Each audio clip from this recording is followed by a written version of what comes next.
Today, we're diving into the different types of fermentation and some Indian examples you probably eat every day. Fermentation happens when tiny microorganisms like bacteria or yeast break down sugars without using oxygen. Depending on what products they make, fermentation can be classified into several types: lactic acid, alcoholic, acetic acid, propionic, butyric, and mixed acid fermentation. Let's start with lactic acid fermentation. Here, lactic acid bacteria turn sugars into lactic acid. This gives food a nice sour taste, makes it easier to digest, and even helps preserve it.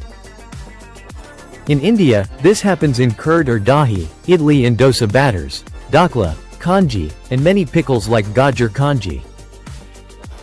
Next is alcoholic fermentation. Yeasts convert sugars into alcohol and carbon dioxide. This process makes alcoholic drinks and also helps certain breads rise. In India, we see this in toddy or kalu from palm or coconut sap, feni from cashew apples, mahua drinks from forest flowers, and rice-based beverages like zutho, judima, or chong from northeast India. Acetic acid fermentation happens when the alcohol from yeast is further converted into vinegar by acetic acid bacteria. In India, palm vinegar or coconut vinegar is made in places like Goa and Kerala, and sour toddy naturally turns into vinegar over time. Fourth one is propionic acid fermentation. Propionic acid fermentation is when bacteria like Propionibacterium turn lactic acid into propionic acid and carbon dioxide. This gives foods a nutty flavor and holes, like in Swiss cheese. In India, you can find traces of this in aged cheeses or ghee stored for long periods, giving a mild, sharp taste. Butyric acid fermentation. Butyric acid fermentation is carried out by Clostridium species, which convert sugars or lactic acid into butyric acid, carbon dioxide, and hydrogen. It produces strong smells and flavors. While it's usually seen as spoilage in dairy, controlled butyric fermentation adds a bold taste to some traditional fermented fish or rice products in northeast India.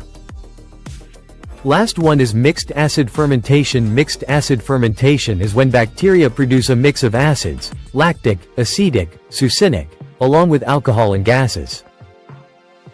This happens in foods with multiple microorganisms working together. In India, idli batter and kanji are good examples, where the combination of microbes gives a balanced, tangy flavor. Finally, some fermentations mainly produce carbon dioxide. This is what makes foods light and spongy. Dakla and appam batter are great examples, where gas bubbles create that soft, airy texture. So, whether it's the fizz in toddy, the sourness of curd, or the fluff of idli, fermentation is at the heart of Indian cuisine. It's amazing how microbes and tradition come together to create flavor, nutrition, and preservation.